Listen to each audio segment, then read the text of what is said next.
My name is Michael Hotard. I'm a student in Math 23A, and I'm going to show the proof for our class 6.3. It's all about Cauchy sequences. And I don't have a whiteboard today, so I'm going to try to write this out on paper and try to hold the camera in a way that it shows what's going on. So we're going to start with prove that any Cauchy sequence is bounded. So we know that for all epsilon greater than 0, there exists some n such that nm greater than n implies that s sub n minus s sub n is less than epsilon. So we're going to start off with our Sn, and we're just going to add 0 in the form of Sn and Sm and minus Sm. So we're going to do Sn minus Sm plus Sm.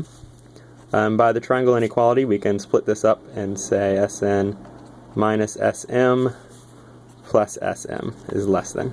So now we're going to exploit the fact that we know this is Cauchy, and so we know that for some n, nm greater than n, the following holds, that Sn minus Sm is less than an epsilon. We can pick any positive epsilon, so let's just go ahead and set it to 1, keep it simple, and let's just assign our m to n plus 1. We can do this, it's greater than n. So we have Sn minus Sn plus 1 is less than 1. So actually now we're going to do this substitution. We're going to substitute this 1 up to this equation up here.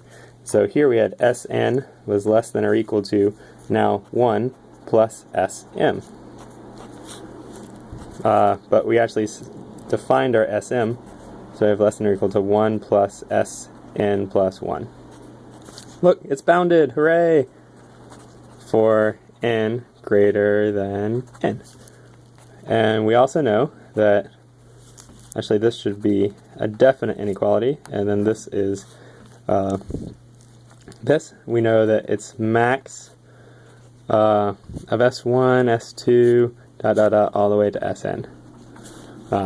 So it is bounded for n greater than n and for n less than or equal to n. So that's part 1. Part 2, show that any convergent sequence is Cauchy.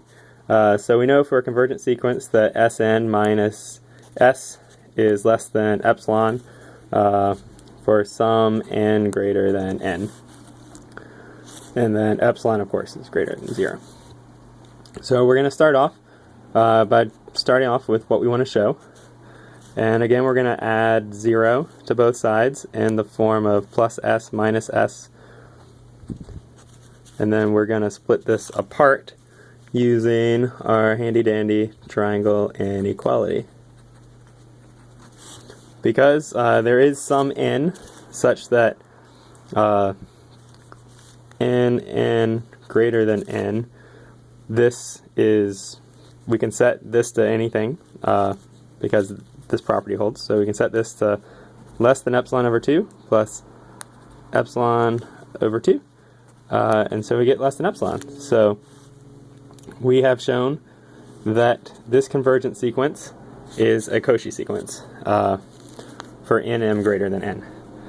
So that's what we have so far. And now comes an interesting point. We're going to do this a little differently than we did in class. We're going to use the Bolzano-Weierstrass theorem to show that any Cauchy sequence is convergent. So we've shown that our Cauchy sequence is bounded in the first part, and so we know that any bounded sequence has a convergent subsequence, and that is the Bolzano-Weierstrass theory. So that we know that there is some subsequence, S and K, for which this is less than epsilon. Because it's a Cauchy sequence, we also know that Sn minus Sm is less than epsilon. So we're actually going to, and what we're trying to show, that Sn minus S.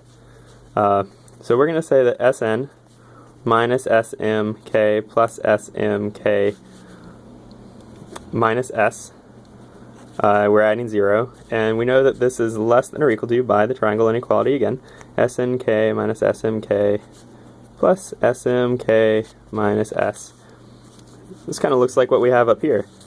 So we know by Cauchy that there's some n such that this is less than epsilon over 2, and we know by BW that for some n, this is also less than epsilon over 2. So now we have less than epsilon.